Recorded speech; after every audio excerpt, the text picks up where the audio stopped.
Okay guys, common problem sa ating mga biik na nagtatae daw.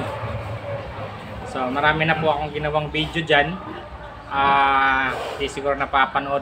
So wala kayong ibang gagawin guys para magkaroon po kayo ng idea, kundi panoorin lang yung mga video ko dyan. Dahil yan po ay mga informative. About po yan sa experience ko sa pag-iinahin. So makakatulong po sa inyo yan sa mga kapwa ko backyard hog racers. So bakit po ba nagtatay ang ating mga biik? So maraming dahilan po, lalo na sa mga bagong panganak. So, sa mga bagong panganak, kaya nagtatae siguro hindi nainitan nung nailabas. So mainit po kasi yun yung pinanggagalingan nila sa tiyan ng inahin. Mainit po yan doon sa loob. Tapos pagkalabas, nalalamigan kaagad. So isa din yun sa mga cause na bakit nagtatay ang mga biik.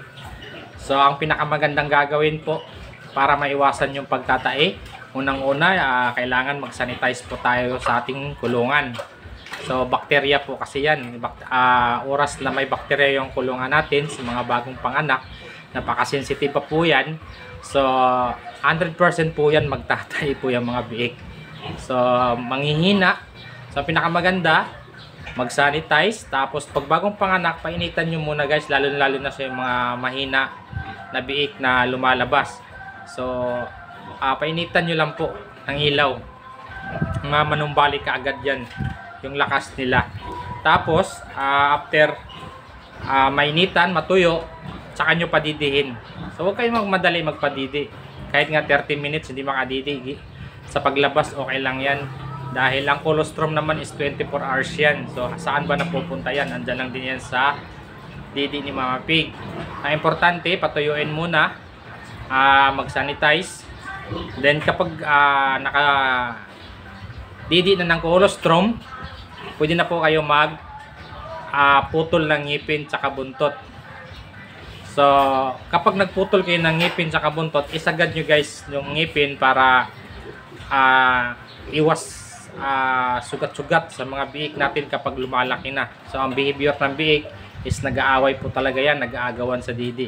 Tapos isa pa yung didi ng inahin, kapag nag-aagawan sila nasusugat. So may iwasan po dyan kapag sinasagad natin. Pero magbigay po tayo ng prevention. So lagi ko po itong nire-recommend po sa inyo dahil ito lang po ang aking nakasanayan gamitin. So disclaimer po, hindi po tayo nagpo-promote ng anumang produkto. Ito po ay for ideas only sa aking kapwa backyard hog racers. So pwede niyo rin po ito i-share guys para para mapanood din ng iba. Kasi ang dami pa rin nagko-comment na ano daw yung gamot. So ito guys, effective po talaga to. Itong gamot na to. So ito po ay Alamycin LA. So kapag nag-inject po kayo pag bagong panganak, 0.2 ml lang po. Yan, may nakalagay naman po dito 0.2 ml.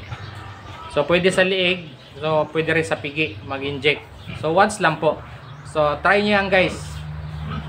Hindi po magtatae yung biik ninyo. Siyempre yung paggamot sa inahin, marami na rin akong video dyan. Ang pinakamahalaga din po talaga para hindi mawala ng gatas yung inahin at hindi nagkakasakit yung inahin, yung paggagamot ng time na mga anak. Antibiotic, then follow up ng sachet, amoxicillin. Ito rin din po yung i-inject natin, 10 ml. So maraming gamit to guys. So yun lang guys, sana nasagot ko na po yung mga tanong ninyo, lalo na sa mga kapwa ko backyard hog racer na nagtatae yung mga biik nila. So kadalasan bakterya po kasi ang dahilan kung bakit nagtatae. So kaya kapag bakterya, automatic magbibigay po tayo ng antibiotic. So pero kung sa mga malalaki na, sa tingin nyo is nagtatae sila dahil overfeeding lang, pwede na po yung Aprilite. Ilalagay lang yun sa inumin, yun na po yung maiinom nila. So kapag overfeeding lang. Pero pag bakterya na, yung dahilan kung bakit nagtatae yung mga biik natin, antibiotic na po tayo. Basta may LA, yung long acting po kasi. So yun guys, konting idea pa makatulong po sa inyo. Pa-share na lang po para magkaroon po ng idea yung iba. Kasi lagi pong problema, common problem po talaga yan sa mga nag-iinahin.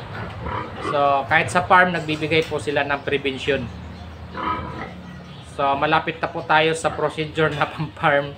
Ang problema lang po kasi sa backyard, hindi po tayo nakaka-avail ng mga gamot. Ito nga, may nag-message, wala daw doon sa binilihan niya ng feeds. So ito dapat meron na ito sa mga agribit lang, agribit supply. Hindi na nawawala to, dapat meron na to. So depende po, basta pwedeng Justalin LA, basta may LA po, long acting, tsaka oxytetracycline dapat meron. So ito, magandang prevention po ito. So yun lang guys, sana nakatulong po sa inyo. Please pa-share po nito para mabasbawasan po yung tanong sa ating comment section. Dahil paulit-ulit po kasi yung tanong.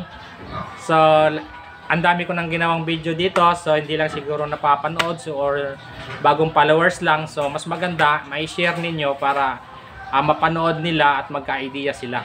So kahit sa pag-share ninyo, nakakatulong po tayo. So yun lang guys, maraming salamat. Happy farming everyone. Diyan.